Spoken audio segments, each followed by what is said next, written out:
Rebonjour, bienvenue à cette matinée Supply Chain pour cette dernière table ronde sur un sujet passionnant, indispensable, la RSE. Et je suis ravi d'être avec Vincent Gufflet, donc directeur des services et opérations de Fnac Darty. Bonjour Vincent. Bonjour. Grégory Debuchy, directeur Supply Chain France de Ferrero. Bonjour Grégory. Bonjour à tous. Et Xavier Roux, directeur Supply Chain du groupe Avril. Bonjour à tous et à tous. Et comme vous avez la parole, je vais vous poser la première question. On va commencer par un petit tour de table. Quelques éléments d'abord sur le groupe Avril et surtout comment vous êtes organisé en termes de supply chain, de logistique. D'accord, merci. Alors Avril, c'est cette année une année particulière puisque on va fêter nos 40 ans. Et Avril a pour mission depuis le début de mieux nourrir les hommes et de préserver la planète. Avril, on est connu à travers un certain nombre de marques, Le Sieur, Puget, mais c'est également plein d'activités diversifiées, organisées autour de 4 priorités stratégiques. Les produits liés aux grandes consommations, et on vient de citer certaines marques. Les produits liés aux solutions pour l'agriculture, avec de la nutrition animale, avec des fertilisants organiques. Les produits dits de spécialité, chimie végétale, avec des ingrédients biosourcés. Et puis également des produits de transformation, et on y reviendra tout à l'heure, sur la production d'énergie renouvelable. Pourquoi j'explique tout cela ? Parce que ça dimensionne la complexité de notre groupe.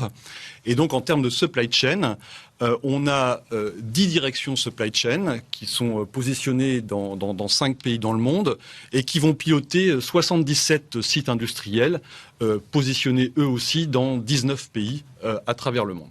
Donc voilà en quelques éléments ce qu'est la supply chain chez Avril, des marchés de B2B, de B2C très diversifiés sur plusieurs continents et sur vraiment des activités complexes. Alors Grégory Debuchy, pour Ferrero. Alors Ferrero, c'est un groupe effectivement de confiserie de chocolat. Notre raison d'être, c'est de créer des moments de partage de manière responsable et durable. Donc évidemment, c'est sur des marques iconiques comme Nutella, Kinder, Ferrero Rocher, etc. Le groupe fait 15 milliards d'euros, la France 1,4 milliard d'euros, et notre supply chain livre par an à peu près 800 000 palettes. 800 000 palettes. Ça fait du volume. Pour la Fnac Darty, Vincent. Oui, donc écoutez, je ne représente pas Fnac ou Darty, je pense que tout le monde connaît. Le groupe, c'est aussi d'autres marques comme Nature et Découverte, par exemple. On est un groupe qui fait environ 8 milliards d'euros de chiffre d'affaires, 25 000 collaborateurs. En termes de supply chain, on a, on va dire, 14 entrepôts au total en Europe. J'ai envie de dire 6 principaux en France. Ce qui est important de comprendre, c'est qu'on traite des produits qui vont pour faire simple, du réfrigérateur jusqu'au livre. Donc on a des enjeux extrêmement différents. 3 métiers principaux, je dirais. Les métiers du produit culturel, le livre, le disque, etc. Deuxième métier, les produits, ce qu'on appelle techniques chez nous, c'est-à-dire l'électronique grand public, les smartphones, les ordinateurs, etc. Et puis troisième métier, les métiers des gros produits, notamment l'électroménager, avec des entrepôts qu'on appelle sol. Voilà, donc 3 chaînes logistiques finalement différenciées pour traiter ces 3 enjeux. Alors, la thématique de cette table ronde, les enjeux RSE au cœur de la supply chain. Alors, il y a tellement d'enjeux, il y a tellement de problématiques qu'on pourrait tenir des heures et on pourrait aborder ça de différentes manières. Ce qui me paraît intéressant, lorsqu'on a préparé cette table ronde, c'est que vous m'avez chacun parlé un petit peu, finalement, d'un projet quasiment qui vous tenait à cœur, vu que c'est le premier que vous avez évoqué. On va commencer avec vous, Vincent. Vous m'avez dit qu'il faut orienter le consommateur vers une livraison plus vertueuse.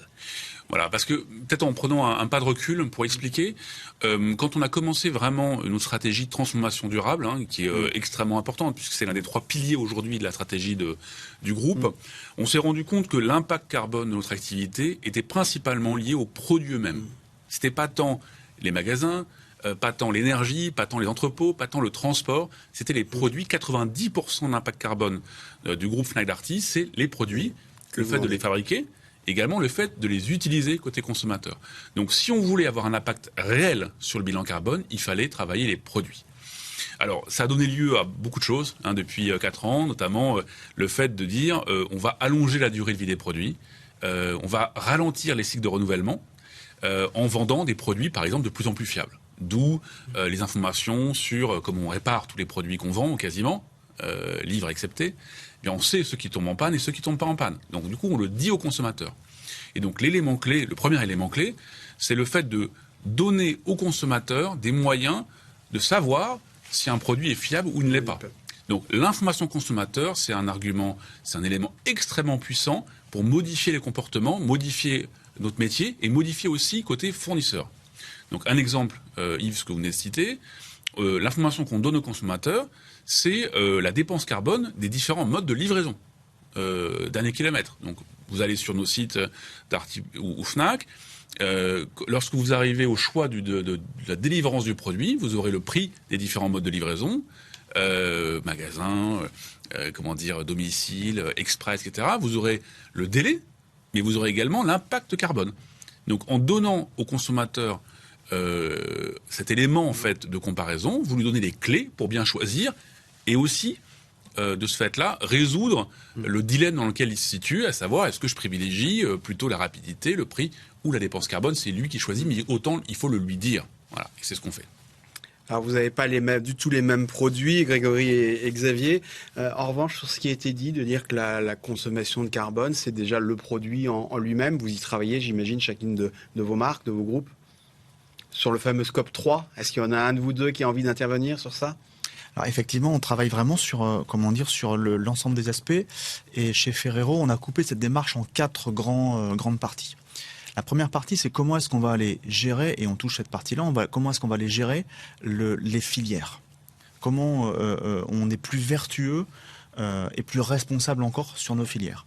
Un exemple particulier, depuis 2014, 100% de notre huile de palme est aujourd'hui tracée d'origine durable, validée par le WWF.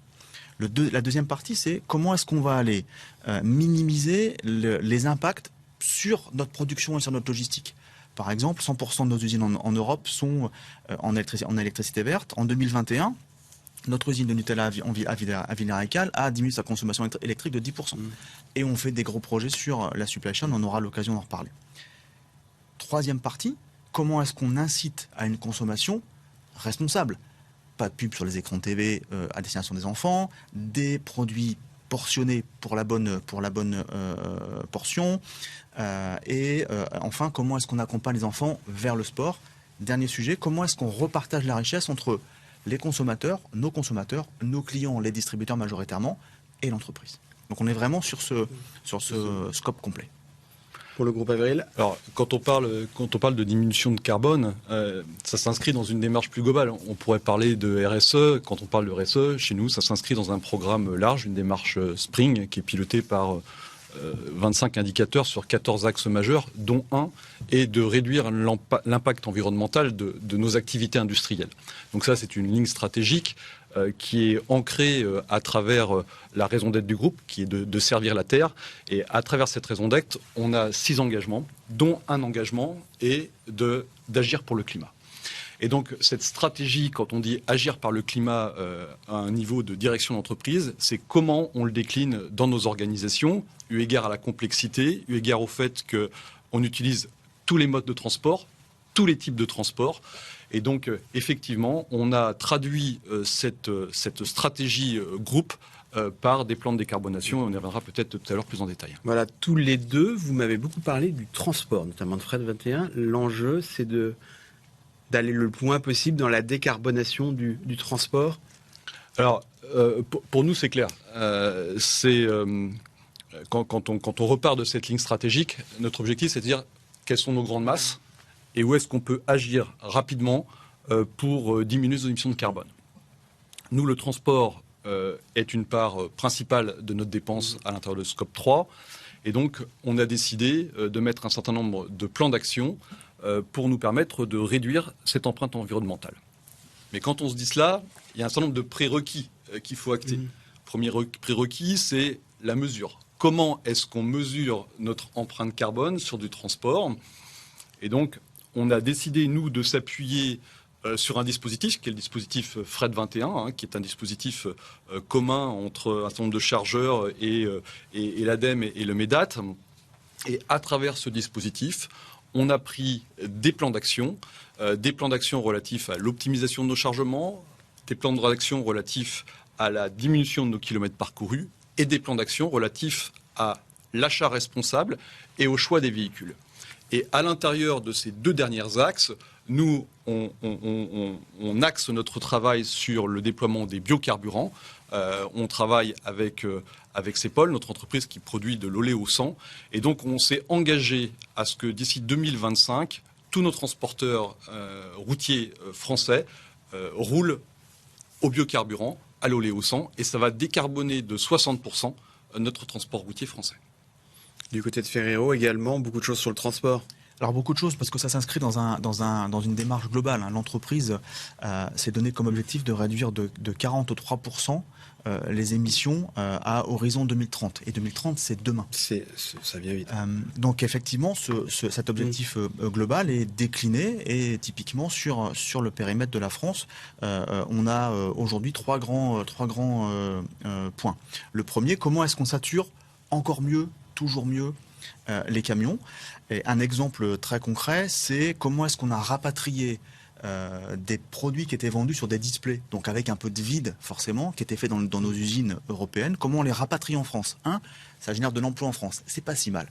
2, on fait venir des camions de produits quasiment en vrac, ou en tout cas préemballés, mais sur des saturations de camions très fortes sur le primaire, et on les remet sur nos displays de présentation le plus proche possible des points de vente. En faisant ça, on a économisé 1000 camions sur un an. Un exemple. Le deuxième, c'est, une fois qu'on a mieux saturé les camions, c'est quel carburant on souhaite utiliser. Et là, on bouge beaucoup auprès de nos transporteurs pour choisir ces carburants dont on vient de parler, sur le B100, sur le HVO, et on travaille en partenariat avec la région Normandie sur l'hydrogène demain. Et enfin, un dernier levier, c'est une fois qu'on a saturé les camions, une fois qu'on a mis le bon carburant à l'intérieur, comment est-ce qu'on peut se passer du camion ou faire autrement qu'avec un camion. Et là, on a des tests assez importants sur du report modal, que ce soit en train en provenance d'Italie, mais que ce soit pour livrer nos clients directs avec la péniche qui aujourd'hui part de Rouen et va livrer Monoprix en région parisienne. Ce que je trouve toujours étonnant, c'est que quand j'entends certains ici, ailleurs, on a l'impression que les industriels, les distributeurs ne font rien, que les entreprises ne font rien, et vous avez pourtant des objectifs clairs de suppression de certaines choses, ou de moins 40%, c'est quand même très important. Et c'est monitoré. Encore une fois, comme l'entreprise Avril, nous avons un engagement Fret 21 qui était valable entre 2019 et 2022. L'objectif, c'était moins 7%. On a fait moins 8,6%. Et là, on est en train de repartir sur un nouvel engagement Fret 21. Vincent, je crois que vous êtes également Fret 21 pour Fnac Darty. Oui, absolument. On est inscrit résolument dans tout ce changement-là, cette transformation. On l'a mis, je l'évoquais tout à l'heure, c'est un des 3 piliers de notre stratégie. Donc c'est fondamental. On a, pour vous donner un ordre de grandeur, on a 120 projets aujourd'hui en cours, dont l'objectif est la réduction de l'empreinte carbone. 120 projets individualisés. Alors évidemment, le transport, on travaille dessus. On a lancé il y a quelques semaines la livraison en vélo cargo sur Paris Intramuros. Et ça, c'est extrêmement intéressant parce que c'est un mode de transport last mile. Combien de vélos cargo décarbonés? C'est le début, on a quelques dizaines, mais on voit que ça fonctionne. En fait, nous, si vous voulez, on a une petite méthodologie interne pour travailler ces initiatives, ces 120 projets, c'est la méthode des 4C. 4C pourquoi? Le premier pour les coûts et les revenus, c'est-à-dire le bilan économique. Deuxième pour le client. Troisième pour le carbone. Quatrième pour le collaborateur, pour les équipes qui sont dessus. C'est simpliste, mais l'intérêt de cette petite méthodologie, c'est faire en sorte que quand on a une initiative, on s'interroge, est-ce que ça coche les 4 cases? L'exemple du vélo cargo est un bon exemple, parce qu'on peut aujourd'hui, à des conditions économiques acceptables, en termes de coûts, donc, baisser drastiquement le bilan carbone en faisant plaisir aux clients, parce que les consommateurs, quand ils voient arriver un vélo plutôt qu'autre chose, ils sont contents parce qu'ils savent que c'est bien. Et puis les collaborateurs, c'est pareil. Les collaborateurs, ils aiment, c'est même plus que aimer, ils demandent à l'entreprise, à nos entreprises, de travailler de manière importante sur ces sujets-là. Donc c'est un bon exemple de ce qu'on fait sur le transport. Mais on travaille aussi beaucoup sur le reste de l'activité supply chain. Tout à l'heure, j'évoquais le fait que l'impact carbone, pour nous, c'était d'abord les produits eux-mêmes. Donc, dans nos entrepôts, le projet qu'on a lancé il y a 1 an et demi, c'est par exemple la réduction de ce qu'on appelle le HS, la casse de produits, parce qu'il n'y a rien de pire qu'un produit que vous avez fait fabriquer et qui ne trouvera jamais le consommateur pour aller l'utiliser. C'est vraiment le bilan carbone le pire. Donc, on a réduit en 1 an et demi, quasiment par 2, le nombre de produits qu'on abîmait en fait dans la chaîne logistique de l'entrée jusqu'à la sortie. C'est simple, c'est faisable et ça coche les 4 cases. Les 4C. Okay. Grégory, vous, c'est pas le vélo, c'est la péniche, si j'ai bien compris, avec Monoprix. La péniche avec Monoprix, on a en ce moment même quelques discussions avec d'autres distributeurs pour pouvoir élargir ce flux-là. Encore une fois, pour nous, vraiment, l'idée, c'est ça. Hein, et j'ai la chance de faire partie d'une boîte qui vise le long terme, qui nous permet d'investir. Il faut d'abord saturer les camions le plus possible, et puis après, une fois qu'on a fait cette partie-là, il faut faire des tests, tester, essayer.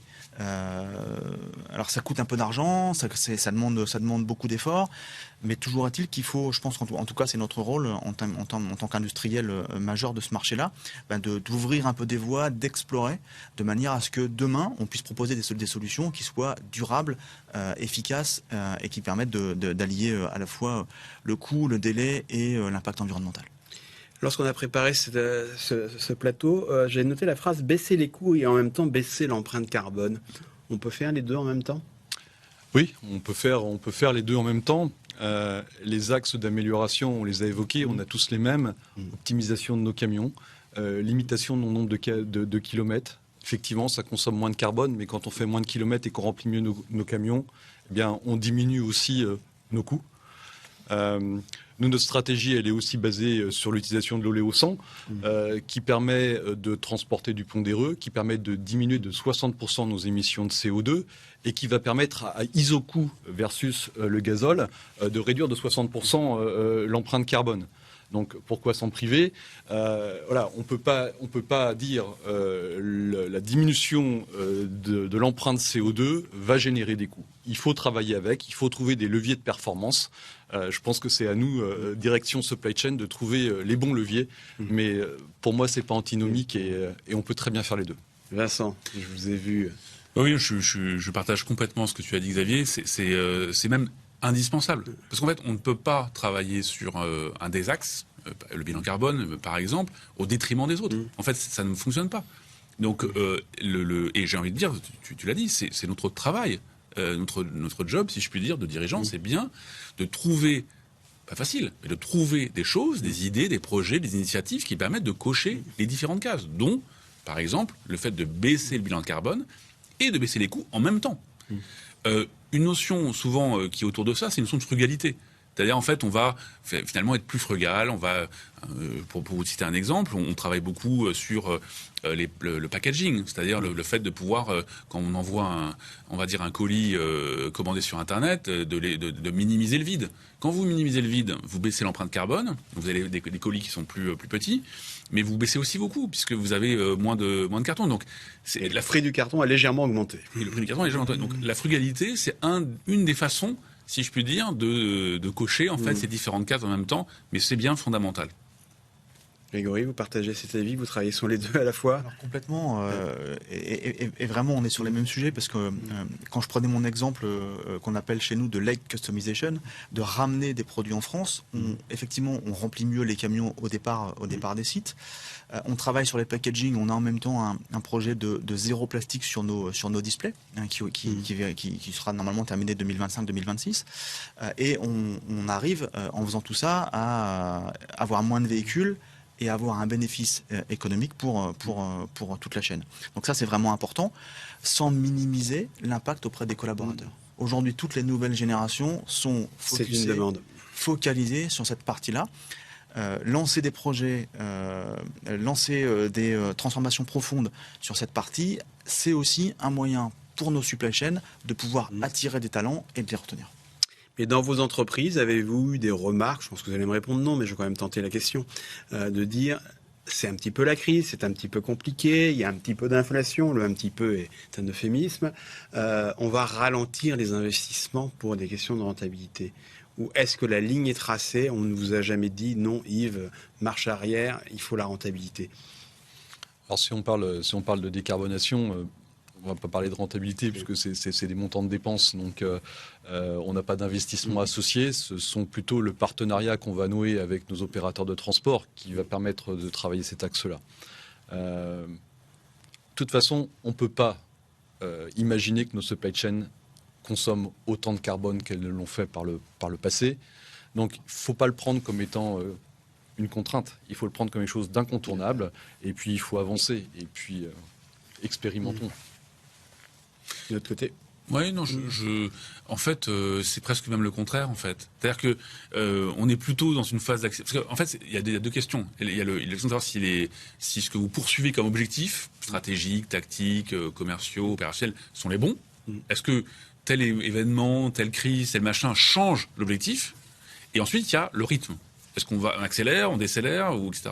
Sur le premier point, pour ce qui nous concerne, on est très à l'aise, parce qu'en fait, on considère que on est très à l'aise avec nos objectifs tels qu'on les a définis. Donc, on est plutôt, on va dire, les différents événements qu'on subit à répétition depuis 5, 6, 7 ans, des crises perpétuelles, nous renforcent dans l'idée qu'en fait, on va dans la bonne direction, notamment sur la partie durabilité. Et puis ensuite, le rythme, mais j'ai envie de dire, c'est plus une question de façon de faire. Peut-être que la frugalité dont j'évoquais tout à l'heure, elle se joue aussi sur les investissements. C'est-à-dire apprendre aussi parfois à faire plus avec un petit peu moins. Mais ça, c'est possible. Faut faire travailler les cellules grises, travailler le collectif aussi avec tout le monde pour trouver des solutions. Mais j'ai vraiment pas le sentiment qu'on va dans un sens de la décélération, plutôt de l'accélération, très franchement. On parlait tout à l'heure, juste avant cette émission, des injonctions contradictoires. Et il y en a beaucoup. On citait notamment ces jeunes qui, à juste titre, veulent un monde meilleur, mais qui se précipitent dans un nouveau magasin de produits asiatiques, on va dire. Lorsqu'on gère des équipes, est-ce que vous avez également ce festival des injonctions contradictoires? Tout le monde réclame effectivement des efforts, ce que vous faites tous, et ce qui est remarquable. Mais est-ce que chez vous, dans vos équipes, les gens sont prêts à travailler autrement? Parce que ça demande aussi des efforts. Est-ce que vous arrivez à embarquer toutes vos équipes dans les entrepôts, chez les transporteurs, pour se travailler autrement? Là, on ne parle pas d'argent, on parle de j'accepte, je vais faire autre chose, faire différemment. Alors, de vous dire que ça se fait sans effort, ça serait peut-être un peu forcer le trait. Oui, c'est un changement de paradigme, et donc nécessairement, ça demande un management particulier. Mais je rejoins sur ce que tu disais. Il y a une acceptation globale, il y a une prise de conscience globale sur cette urgence climatique qui fait que globalement, on a une adhésion. Et si on parle des jeunes générations, c'est même un facteur d'attractivité de pouvoir avoir une stratégie de décarbonation, de pouvoir avoir des engagements forts sur la préservation de la planète. Donc, je ne dirais pas que c'est un problème. Non, mais Xavier, tu as entièrement raison. Et c'est un vrai sujet, je pense, dans les entreprises et au niveau générationnel. La manière dont on l'a traité en interne chez Ferrero, c'est qu'on a donc sur notre roadmap RSE spécifique supply, on a également un comité des jeunes avec des représentants par département qui viennent aussi s'impliquer, nous aider, proposer des sujets qui sont ensuite traités, priorisés, analysés. Mais en les impliquant très tôt, je pense que eux aussi du coup prennent conscience que de temps en temps leur mode de fonctionnement est pas cohérent par rapport à ce qu'on essaie de faire au global sur la planète. Mais cet exemple de je veux sauver la planète et en même temps je me fais livrer en 3 heures au pied de chez moi. Voilà, ça leur fait aussi prendre conscience de ça. Et on l'a tous vu. Ce qui me frappe énormément, c'est qu'encore une fois, vous avez tous fait mener de sérieux travaux et de gros efforts, mais vous travaillez quasiment tous sur les mêmes sujets. Alors je sais qu'on est tous dans un univers hyper concurrentiel. Est-ce qu'il n'y a pas manière, et on va peut-être parler d'une nomination à la présidence, est-ce qu'il n'y a pas une certaine manière de mieux travailler ensemble entre industriels, mais également entre industriels et distributeurs, et d'arrêter de ne parler que des négociations commerciales? Vous êtes mieux dans le nonal, c'est moins crucial. travailler ensemble. Donc vous avez été nommé président d'Emeter. Dites-nous quelques... Alors effectivement, c'est pour moi un grand honneur, puisque donc du coup hier j'ai été élu président du club d'Emeter Logistique Responsable. C'est une association qui a aujourd'hui une vingtaine d'années, qui regroupe une cinquantaine de membres, dont des acteurs hyper majeurs de la distribution globale. Il y a Carrefour, il y a Auchan, il y a Système U, il y a Leclerc, il y a des industriels évidemment avec Coca-Cola, Fleury-Michon et beaucoup de prestataires. Et l'idée vraiment de ce club, c'est d'être capable de tester, de mettre en place des expérimentations qui permettent d'aller jusqu'au bout de la chaîne de l'industriel, du fournisseur, jusqu'au cœur du magasin. Ça, c'est vraiment quelque chose d'important. Il y a un vrai sujet encore hyper prégnant aujourd'hui sur l'importance de dépasser les frontières, de pouvoir collaborer sur toute une chaîne de manière à ce que la solution soit la plus logique et la meilleure possible. Les négociations commerciales, on va pas aborder ce sujet-là aujourd'hui, c'est pas le lieu. Mais travailler mieux avec la grande distribution. On parlait ce matin également des ruptures, un vrai fléau. Il y a encore matière à améliorer les relations industrie-commerce par la supply chain et notamment, si je veux être très extrémistes, à la limite c'est peut-être une remarque peut-être complètement stupide, mais peut-être que les distributeurs finiront par dire une livraison simplement diesel bien classique, je vais refuser. C'est probable, et je vais presque dire c'est souhaitable qu'on en arrive là. Ça démontrera que tout le monde a pris conscience de cette urgence climatique. Et donc oui, je pense que ce serait un bon point. Mais si vous me permettez, je voudrais revenir sur la notion de travailler ensemble. Effectivement, nous, on a évoqué nos grosses masses, nos réductions liées à l'utilisation des biocarburants. Ce qui ne veut pas dire qu'on ne travaille pas d'autres sujets. Et je voudrais mettre en avant une initiative que vous connaissez peut-être, qui est une initiative d'un certain nombre de chargeurs, entre France Supply Chain et l'Association des utilisateurs de transport de fret, où on a créé une coalition de chargeurs pour transporter des conteneurs entre l'ouest de l'Europe et l'est des États-Unis sur un projet de navire vélique. Donc on s'est réunis à plusieurs pour se dire comment on pourrait faire ensemble pour imaginer le transport maritime de demain plus vertueux. Donc des initiatives, il y en a. Pour l'instant, de manière très humble, c'est pas ce qui rapporte le plus de réduction de carbone, mais ça veut dire qu'on a un champ des possibles qui est large, et si on travaille ensemble, je pense qu'on a encore de belles poches de gains à les capter. Alors on a une question, là j'avoue ma limite technique, le GCO2E, je ne sais pas ce que c'est, mais dans les arbitrages projets, comment peut-on valoriser le 1 CO2 versus 1 euro? Il y en a un qui veut bien répondre. Autrement dit, si un projet est légèrement plus coûteux pour une forte diminution de l'empreinte carbone, comment correctement comparer les deux? Alors, chez Avril, on a pris un certain nombre de décisions quant à des critères extra-financiers. Je ne viendrai pas sur la valorisation puisque c'est quelque chose d'interne à l'entreprise. Mais quand on dépose un dossier en investissement au niveau de notre entreprise, la commission d'investissement, on a décidé de valoriser le gramme de carbone dépensé pour faire en sorte d'avoir des investissements qui soient vertueux et en phase avec notre raison d'être. Donc oui, on est capable dans les entreprises, mais ça dépend vraiment de la stratégie de l'entreprise, de valoriser le carbone pour venir faire peser ce qui va être vertueux pour la planète. Nous, tout à l'heure, on évoquait les 4 C, donc carbone, coût, client et collaborateur. Donc nous, ce qu'on fait quand on valorise dans un comité d'investissement, on a les 4 éléments. Donc en fait, on va dire, on pense que ça va augmenter le net promoter score, par exemple, de temps, les coûts de temps, le carbone de temps, etc. Donc ça, c'est fait. Après, on va pas jusqu'à tout transformer en euros. Vous voyez, si c'est ça la question. Et la question se pose depuis des années, depuis très longtemps sur l'histoire de la satisfaction client. Comment est-ce qu'on mesure en euros la satisfaction client? Très franchement, il y a beaucoup de gens qui cherchent, peu de gens qui trouvent en fait la réponse à cette question. Donc je ne sais pas si c'est vraiment l'enjeu. Par contre, qu'on arrive systématiquement à mesurer l'impact, notamment sur le gramme de CO2, ça c'est fondamental. Et enfin, l'idée c'est pas de dépenser plus pour avoir moins de carbone, c'est de dépenser moins pour avoir moins de carbone, ce qu'on évoquait tout à l'heure. Donc le Graal, c'est ça, c'est que les indicateurs soient tous dans le bon sens. Voilà. Il y a également une question sur l'hydrogène. Je crois que vous avez des tests sur l'hydrogène. On a un partenariat avec la région Normandie sur comment est-ce que demain on est capable d'effectivement de mettre des stations hydrogène pour remplir les véhicules. Sur l'aspect un peu euro CO2, c'est effectivement important d'être capable d'avoir entre guillemets des paliers. Aujourd'hui, on a fait, et c'est normal, hein, je dirais, d'un point de vue supply, on est volontairement tourné vers la sobriété. Donc on fait ces économies de kilomètres, on fait ces meilleurs remplissages, on a tous des projets sur ça et c'est très bien.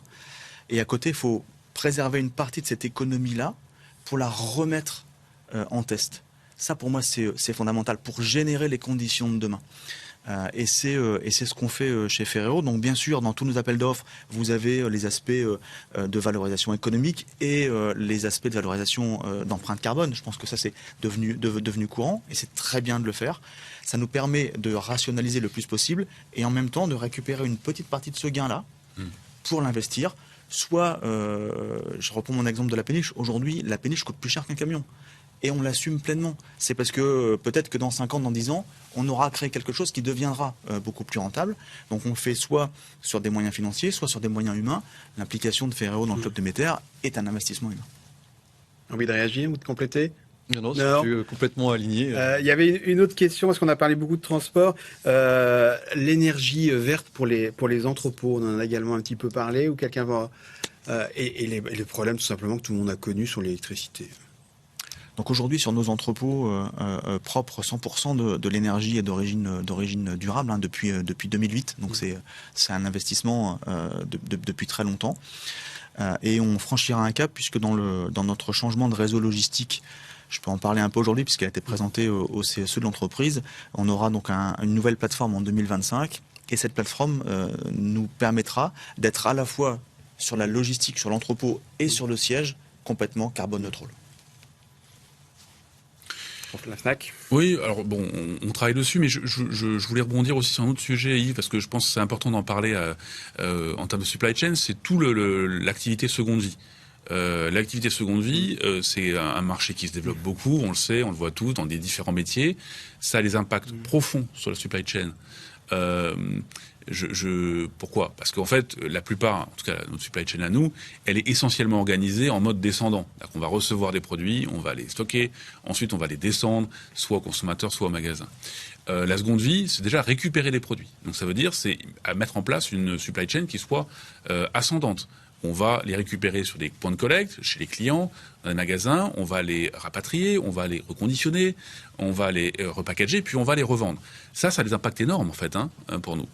L'un des éléments de tout ça, d'ailleurs c'est amusant parce que c'est un peu en lien avec le sujet sur la perception des collaborateurs, sur le fait de changer les pratiques. L'un des premiers éléments, c'est déjà de comprendre que quand on récupère un produit usagé, il faut bien le traiter.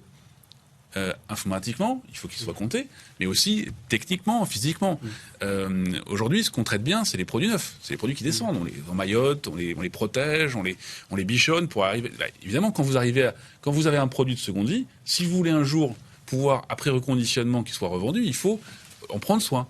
Donc ça demande des changements de pratiques très importants. La seconde vie amène à des changements structurants côté supply chain, c'est évident.